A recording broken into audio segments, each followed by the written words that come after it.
Hey Internet, it's RJ. Welcome back. Thanks for tuning into the show today. Now today is Sunday, so you know what that means. It's time to go around the net with all the news you can use in the week that was in credit and finance. So on the docket for today, we have Citi phasing out some old cards. We have the disappearance of some cards on the Chase website. We have an American Express mess up, and we even have the TSA doing some weird stuff in trailers perhaps. Then we'll close with an interesting JP Morgan Chase acquisition from our old friend at the House of Diamonds. So of course, if any of that sounds interesting to you, then go ahead, press the subscribe button, and let's get to work. Now we are going to start lead off with the highlight of this week, which is the Chase Q5 or Q4 5X categories. We do it every year. Every quarter. There's a full video down below if you're interested. But if not, I'll simply tell you that our new categories are going to be Walmart and PayPal, which overall is pretty good. Again, if you want more strategy and the ins and outs of how those cards work, the video will be down below for you to check out. But with that, we're going to move on to the new news we have to talk about. This time, we're going to lead off with American Express. So, American Express, we've talked about them in Walmart Plus because, Walmart Plus has been making moves to increase their service, which in turn helps increase, the value that a Platinum card holder can get.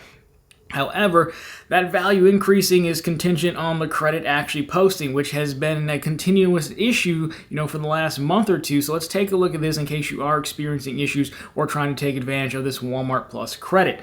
And so what's happening here is, again, when the credit, you link your Platinum card, you make the payment, the credit's not posting. So here's what American Express is saying. So I broke it up into two parts.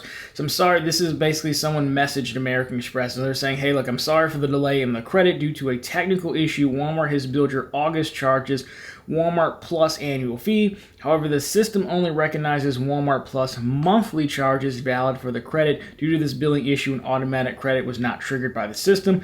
Right side here, we are aware of this error, and we have contacted Walmart to resolve this issue. The estimated resolution time for this issue is 6 to 8 weeks from the charge date, so you can expect a credit within the time frame if the charge is eligible.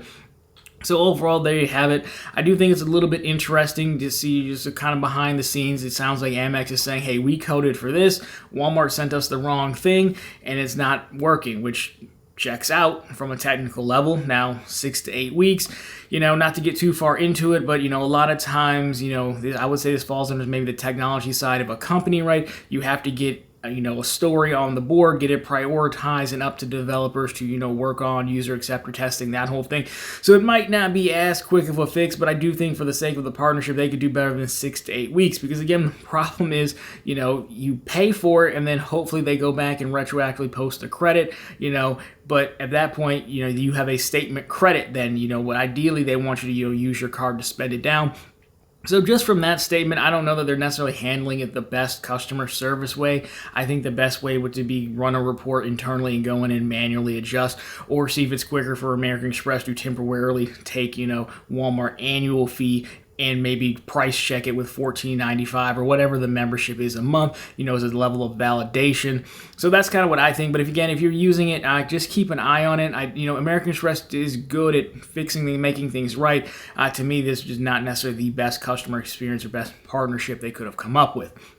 Now with that, we're going to go over to the Chase landing page. Now a few folks have inquired about this, and it's more of an acknowledgement and an update than anything else, but if you go over to Chase under the hotel cards at the time of taping, the IHG cards are nowhere to be seen on their site. Now, I don't really know why. I don't have a guess. There's no rumors or anything, but they are in fact missing. It is interesting. Now, do I think anything crazy is happening? No, because we recently saw an IHG refresh plus the new IHG business card a few months ago. I know we've talked about it here before, so I don't think it's anything crazy like they're breaking up. I originally thought back to the technical stuff, I thought maybe they were testing a new page or something like that, but it has been about a week or so since they disappeared. So I'll just kind of keep an eye on it and let you know when they come back if you are interested in IHG cards, because I know we have some IHG faithfuls out there, believe it or not. You're small, but you are mighty, so we want you to be heard for sure.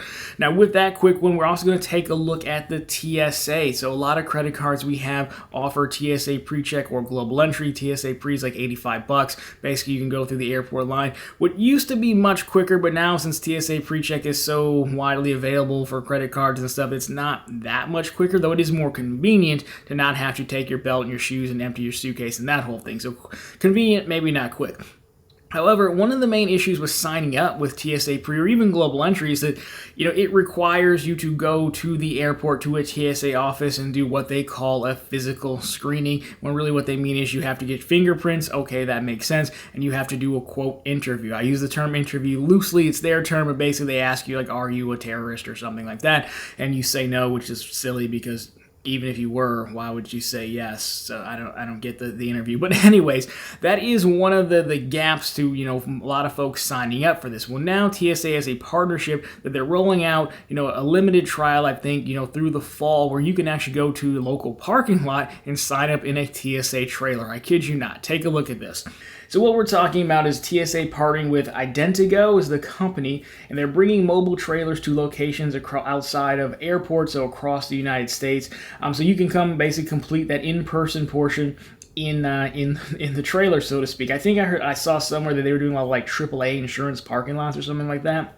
But basically, if you go to their website, I've got it on screen for you now. If you go to their website, you can go and plunge in your location, and you can kind of see where they're going to be and when, because it's kind of like a rolling program. They're not going to be there forever, but they will be there, at some point through the end of this year, which overall I think is a great thing. And it goes to show you that normally when the government outsources to an actual company or partners with an actual company, things tend to go better. Now, granted, I haven't used this. I don't think I need to renew my TSA or I have Global Entry, which again, this doesn't work. This doesn't seem to work for Global Entry for some reason. Although they're basically the same thing, I still had to go to the TSA office, do the interview, fingerprint. So I don't know why they can't expand it to Global Entry if you wanted that one. But for right now, TSA PreCheck. So if you've been on the fence, if you're not close to an airport and you have a credit, and what most of us do, I would definitely take a look at this.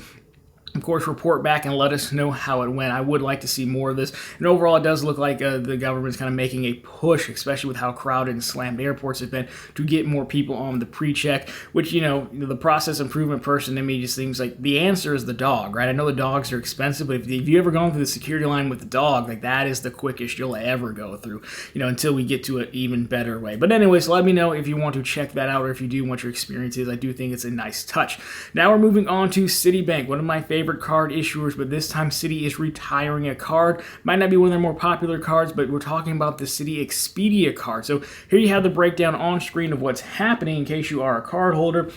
But again, Expedia card being retired. Now, existing accounts will be converted to the Citi Rewards Plus card. We'll talk about that one in a second, by October 23rd. So Citi is also no longer issuing the Expedia card. Now, it's been theorized that this is possibly due to Expedia combining brands. They have Expedia, Orbitz, and Hotels.com. I think they were combining like one key or something like that. I can't quite remember the name. But anyways, that combination might be the reason why they're, pulling out of this partnership or sunsetting this card. So, of course, if you have Expedia points, those will be transferred out to your Expedia account if you don't do it yourself. Now, there are reports in comments of users simply calling in and product changing their Expedia card to a Citi custom cash or double cash, whichever one they want. It's because when it comes to product changes, Citi is one of the most liberal with product changes. Like most issuers, you can't change co-branded cards like an Expedia card to a core card or like a double cash or something like that. But Citi is like, yeah, whatever, we'll do it. And then this isn't new. They aren't starting this now. Like in the past, they've been super lax about product changes, which is great. But the key to this card, it kind of does a little bit of a roundup type deal, which is a nice touch again, because considering Citi does earn a thank you points in the same currency now.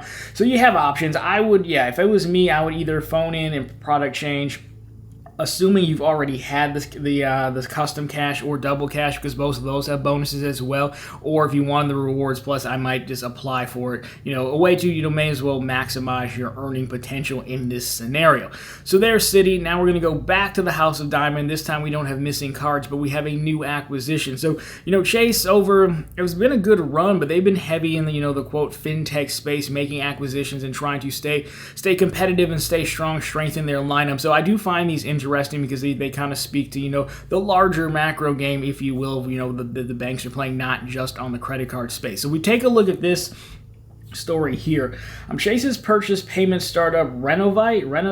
I don't know how you say it, but the move basically they made it to combat payment companies like Square, Stripe, things like that.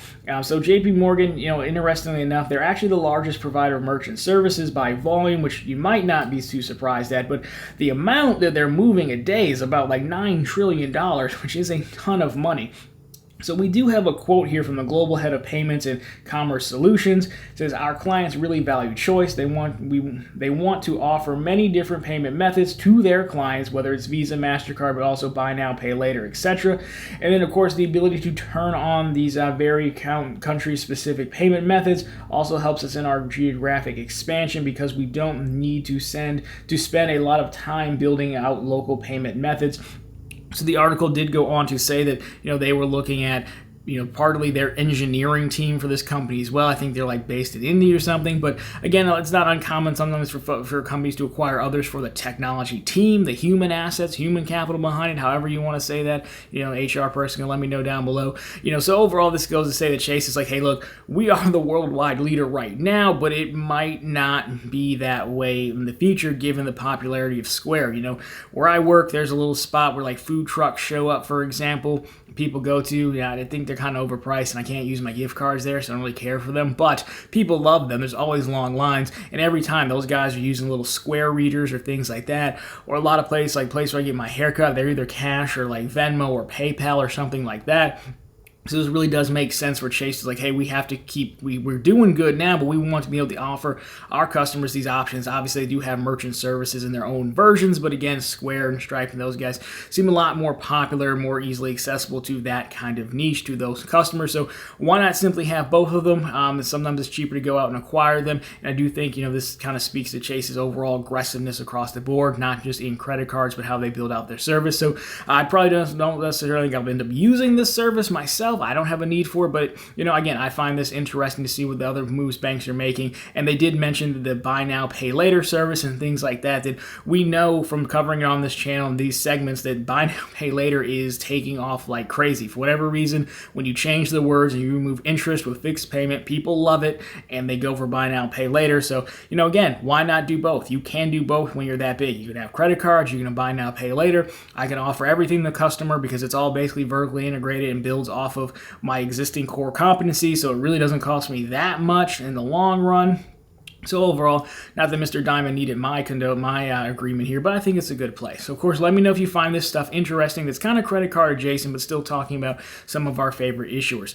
But anyways, guys, that has been the news for this week. So of course, if you like it, drop me a thumbs up down below. If you found it particularly interesting, of course, consider subscribing to the channel because we're posting content just like this every Monday, Wednesday, and Friday. And of course, right back here every Sunday with all the news you can use in the week that was in credit and finance.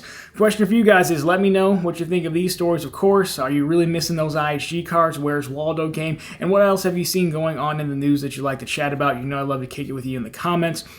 Anyways, guys, that's going to do it for this one. As always, thanks so much for watching. I'll talk to you on Monday.